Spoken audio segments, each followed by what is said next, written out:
Good morning, I'm Chitrakar and these are the headlines of the hour.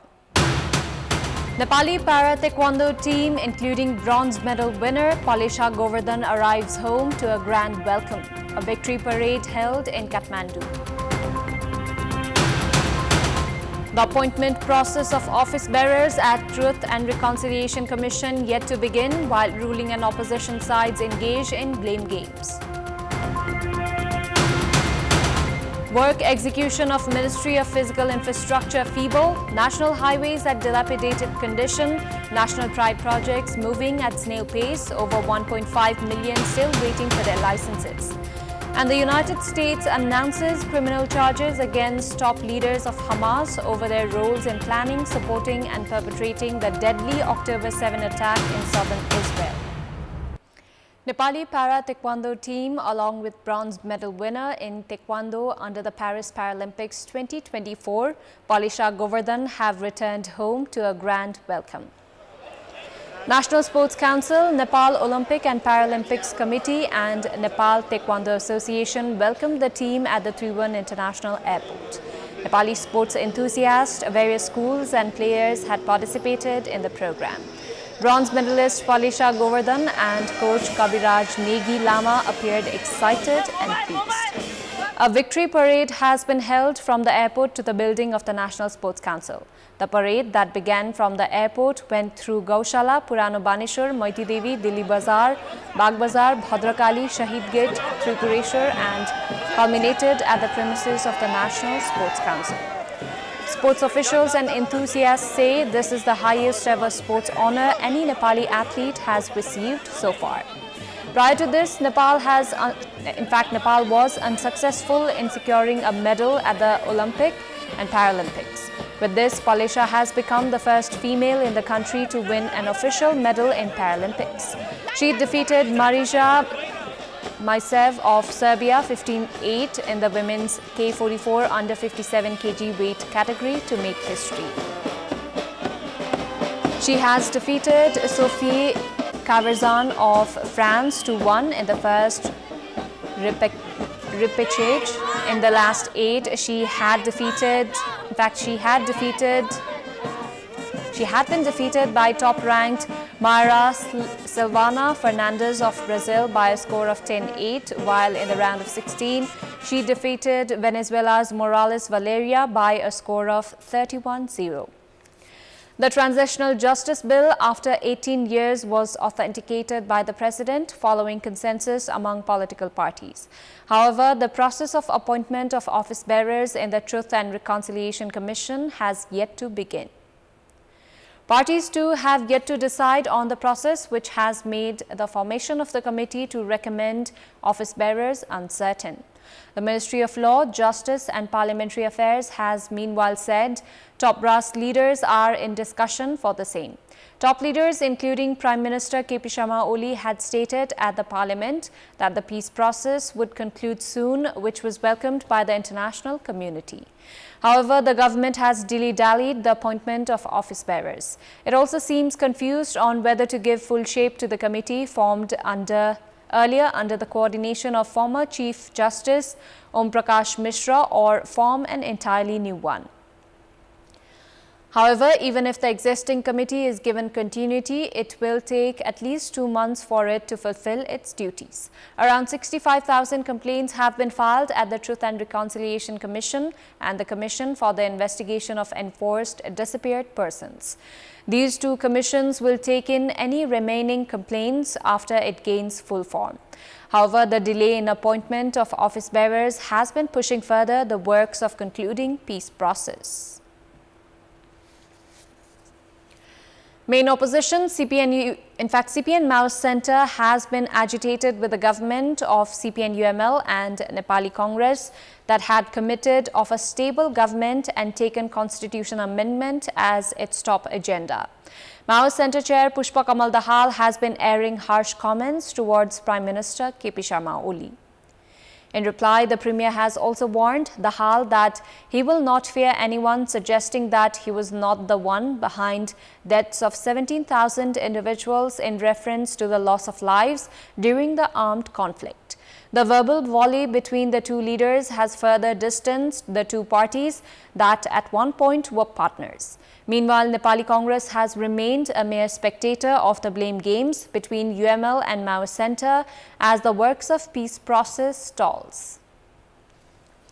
In our Public Voice segment, we had asked in several provinces, what is the impact of parties engaged in blame games instead of coming together to conclude the peace process? Let's take a look at what they had to say.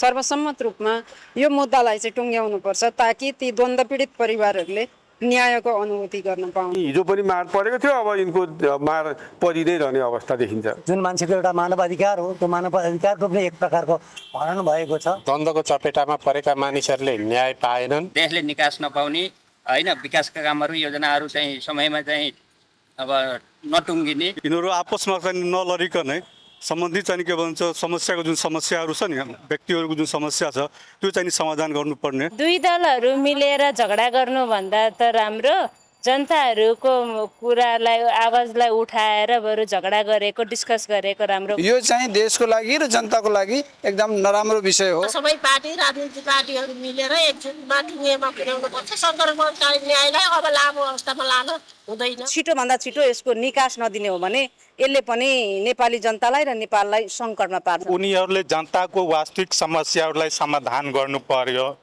यस्तो आपसमा लड्ने काम निन्दनीय हो। Party भन्दा देशभन्दा ठुलो भन्ने ठानेको भए यो अवस्था आउँदैन थियो। संक्रमणकालीन समयले निम्ति आएको जुन समस्या छ त्यसको घाउ चाहिँ सधैँभरि पीडाका रूपमा बोकिरहनुपर्छ उनीहरूले। यो चाहिँ अमिट घाउ हो।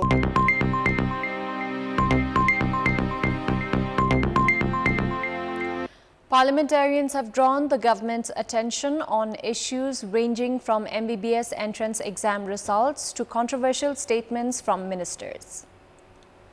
Speaking during the special hour of yesterday's House of Representatives session, lawmakers demanded for a probe into the errors in results of MBBS entrance exam.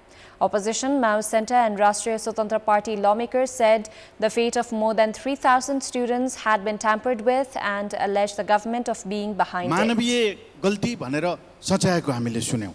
म प्रश्न गर्न चाहन्छु, मानवीय गल्ती गरेर विद्यार्थीको भविष्यलाई धरापमा पार्न पाइन्छ र सम्माननीय सभामुख महोदय, विद्यार्थीले समान अङ्क प्राप्त गर्दा क्रमशः बायोलोजी, केमिस्ट्री, फिजिक्स र गणितमा प्राप्त अङ्कका आधारमा मेरिट कायम गर्नुपर्ने होइन र सम्माननीय सभामुख महोदय, झन्डै 3000 विद्यार्थीको नतिजा भद्रगोल भयो, परिवर्तन भएको छ। परीक्षार्थीले परीक्षाको विश्वसनीयता, प्रश्नपत्रको गोपनीयता बारे प्रश्न विद्यार्थीले उठाइरहनु भएको छ। हरेकचोटि विद्यार्थीहरूले आन्दोलन गर्ने अवस्था चाहिँ नि हामीले सृजना गर्नु भएन। यतिकै नैराश्यपन छ, यतिकै विद्यार्थीहरूले यसमा राजनीतिक हस्तक्षेप भयो भनेर मलाई इमेल गरेका छन्। मैले विद्यार्थीहरूलाई प्राविधिक त्रुटि के हो बुझौँ, यसमा सबै कुरामा राजनीतिक रङ नदिउँ भनेर थाम्न खोजिरहेको छौँ। तर यो पारदर्शिता भएन भने चाहिँ नि जसले जेसुकै पनि भाष्य पनि बनाउँछन् र त्यो भाष्य परिकल्पना गर्नको लागि सरकार आफैले स्पेस बनाइरहेको छ भनेर म सम्बन्धित सभामुख महोदय मार्फत सरकारको ध्यान आकर्षण, चिकित्सा शिक्षा आयोगको अध्यक्ष प्रधानमन्त्री हुनुहुन्छ, सहअध्यक्ष स्वास्थ्य मन्त्री र शिक्षा मन्त्री हुनुहुन्छ, त्यसकारण यसमा गम्भीर ध्यान आकर्षण म गराउन चाहन्छु।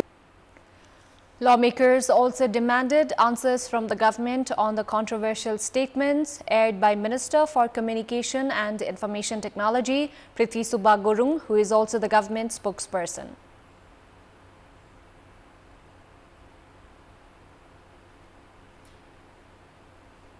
मान्य सूचना तथा संचार मन्त्रीज्यूले केही दिन पहिला नेपाल प्रहरीका आइजिपी को जिब्रो थुत्नु पर्दछ भनेर अभिव्यक्ति दिनुभएछ। यो अभिव्यक्ति आपत्तिजनक छ। मन्त्रीहरूलाई अनुरोध गर्न चाहन्छु जिब्रोमा ब्रेक लगाइयोस्। अन्त कहाँ लाउनु पर्ने ब्रेक लाग्दै गर्ला, तर मन्त्रीहरूले चाहिँ जिब्रोमा ब्रेक लाएर बोल्ने गरियोस्। सभामुखसँग अनुरोध गर्न चाहन्छु यसको जवाब संसदमा दियोस्। एउटा प्रहरी संगठनको प्रमुखले केही बोल्नुभयो, आफ्नो संगठनै केही चुनौतीहरू अभिव्यक्त गर्नुभयो भने सरकारको प्रवक्ता र मन्त्रीले त्यसलाई जिब्रो थुतिदिन्छु भनेर भन्छ भने कहाँको वाक स्वतन्त्रता र कहाँको लोकतन्त्र हो यो? र हामीलाई आएर त्यही दलहरूसँग सम्बन्धित केही पाको अग्रजहरूले सभ्यता सिकाउनुहुन्छ भने अनुरोध छ आफ्नै मन्त्री परिषदको सदस्यलाई पहिला सिकाउनुहोस् त्यो। Parliamentarians also criticized the government for allowing telecommunications service provider Ncell to pay its license renewal fees in 4 installments. They also raised question on the issues of ministries in Gandaki province. Overall, they drew the government attention towards taking action against those who air unofficial statements and urged the government to control mismanagement. Majority of the national highways across the country is in dilapidated condition due to the failure of the Ministry of Physical Infrastructure and Transport Management to conduct repair works. On average, 6 to 7 deaths are reported on a daily basis due to road accidents. As Dashain and Tihar festivals that are celebrated by many Nepalese inch closer, thousands are expected to travel across the country. However, majority highways are still in poor condition, raising the risk of accidents. It may be recalled that it took 5 days to resume operation at Karnali Highway that was obstructed by landslide. Many strategic highways that connect provinces with the center are in poor condition. For instance, the Prithvi Highway and 31 Highway are in dilapidated state, as is the Narayangad-Muglin and Pokhara-Muglin road sections, which sees thousands of passengers every day. It also been years that the Narayangad-Butwal road section was left unattended. National pride projects like the Mid-Hill Corridor, Koshi, Karnali and Kaligandaki, Postal, Madan Bhandari, among other highways, are still incomplete. The government has not been able to hold the negligent contractors of these projects accountable. Likewise, more than 1.5 million are still awaiting their licenses, while the smart license printing machine has been out of function since almost 1 month. Meanwhile, the Ministry of Physical Infrastructure has been maintaining that works are on progress, while the reality paints a different picture. Works of the Kakadvitta in Arua section under East-West Electric Railway line has been stranded due to compensation issues. India has committed to support the construction of Raxaul-Kathmandu Railway and China-Kerung-Kathmandu Railway. However, the ministry is yet to take concrete steps to further these projects. Time now for our segment, Public Pulse, where you text us with your opinion. Public Pulse. Here's the question: what's your take on the government's indifference towards the plight of thousands of passengers traveling through dilapidated highways? Your options are A, apathy towards the public, B, lack of accountability, and C, excuse of lack of budget. Voting is on. Type any WS, select your option A, B or C and send it to 34001 to share your opinion with us. Time now for international update.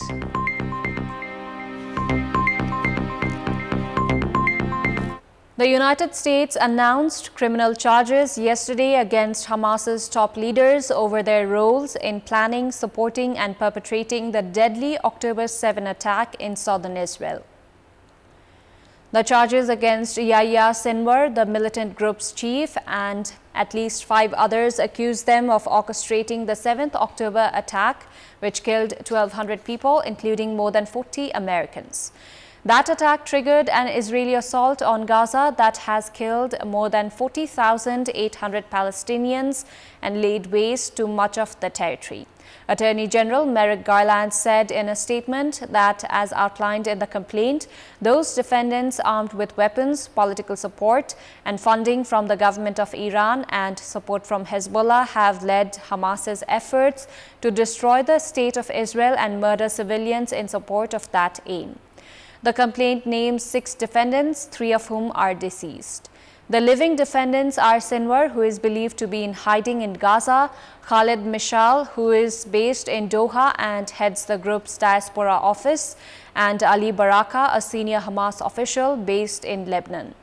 The deceased defendants are former Hamas leader Ismail Haniyeh, who the group says was assassinated in July in Tehran, military wing chief Mohammad Deif, who Israel says it killed in a July airstrike, and Marwan Issa, a deputy military commander who Israel said it killed in a March strike. Iran has blamed Israel for Haniyeh's death. Israeli officials have not claimed responsibility. U.S. prosecutors brought charges against the 6 men in February but kept the complaint under seal in hopes of capturing Haniyeh. The Justice Department decided to go public with the charges after Haniye's death. Parliamentary Speaker Ruslan Stefanchuk said that the Ukrainian government minister overseeing domestic weapons production during the war with Russia tendered his resignation yesterday, along with 2 other ministers. After weeks of talk of a looming government shake-up, Speaker Stefanchuk said lawmakers would review resignation requests from Strategic Industries Minister Alexander Kamyshin, Justice Minister Denise Maluska and Environment Minister Ruslan Strilets. Meanwhile, confirming his exit, Kamyshin wrote on Telegram messaging app that he will continue working in the defense sector but in a different role. 40-year-old Kamyshin was appointed in March 2023 and has spearheaded Ukraine's effort to ramp up defense production of everything from attack drones to long-range missiles as Kyiv's forces battle Russia, a much better armed and larger foe.